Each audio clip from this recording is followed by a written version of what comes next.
Hello friends, मेरे story channel पे आप सभी का स्वागत है।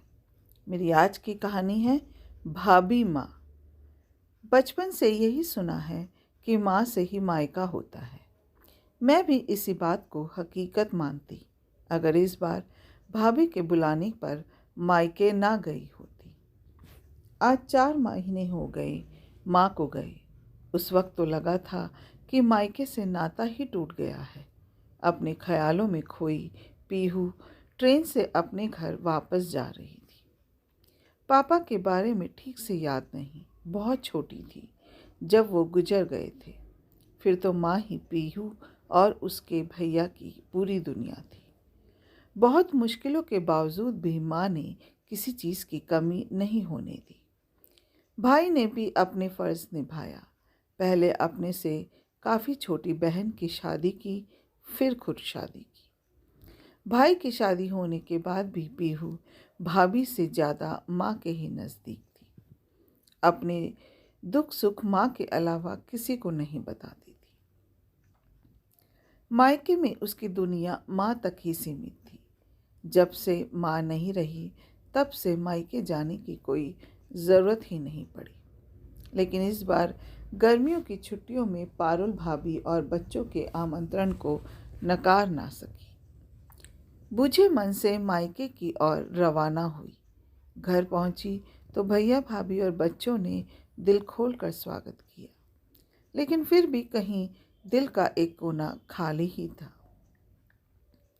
खाने में भाभी ने सारी चीज़ें पसंद की बनाई थी। रात को भाभी से आग्रह किया कि मेरा बिस्तर माँ के कमरे में ही लगाए। देर रात तक माँ की चीज़ों को निहारते कब नींद आ गई पता ही नहीं चला। सपने में भी माँ को ही देखती रही कि कैसे घर आने पर वो माँ के साथ ही सोती थी, कैसे माँ सुबह चाय बनाकर उसके बालों को सहलाकर उसे उठाती थी। अचानक उसने महसूस किया कि माँ सच में बगल में बैठकर उसके बालों को सहलाकर उसे उठा रही है।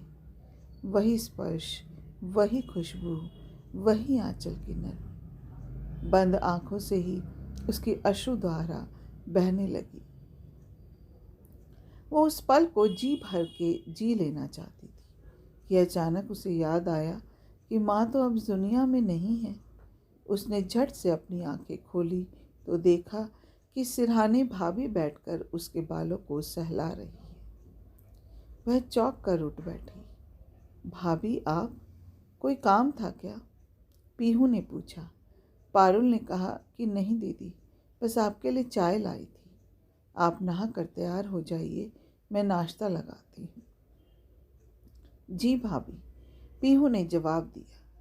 चाय पीते हुए पीहू ने ध्यान दिया कि जब से आई हूँ भाभी ने बिल्कुल माँ की तरह से ध्यान रखा है।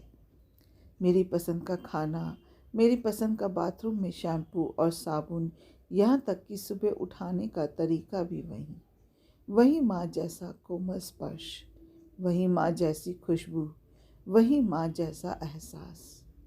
शायद भाभी के प्यार को पहले समझ ही नहीं पाई। इसका मतलब मेरा मायका आज भी वैसा ही है जैसा माँ के होने पर था। अपनी ही सोच पर पीहू रोमांचित हो उठी। अपने मन में कुछ निर्णय करके पीहू नहा कर तैयार हुई और किचन की ओर चल दी। किचन में घुसते ही पीहू बोली, अब आप बैठिए भाभी माँ, नाश्ता मैं लगाती हूँ। इस नए संबोधन को सुन कर पारुल ने चौंक कर पीहू की ओर देखा तो पीहू को मुस्कुराते देख वो भी मुस्कुरा दी। ठीक है बिटिया रानी, पारुल ने जवाब दिया। जवाब में एक नए संबोधन को सुनकर पीहू के साथ पारुल भी खिलखिलाकर हंस पड़ी। पीहू के दिल का खाली कोना अब भर चुका था। अपना कीमती समय देने के लिए दिल से शुक्रिया। अगर आपको ये कहानी अच्छी लगी हो तो एक लाइक कीजिएगा, शेयर कीजिएगा और मेरे चैनल को सब्सक्राइब करना मत भूलिएगा। फिर मिलते हैं एक नई कहानी के साथ। जय हिंद।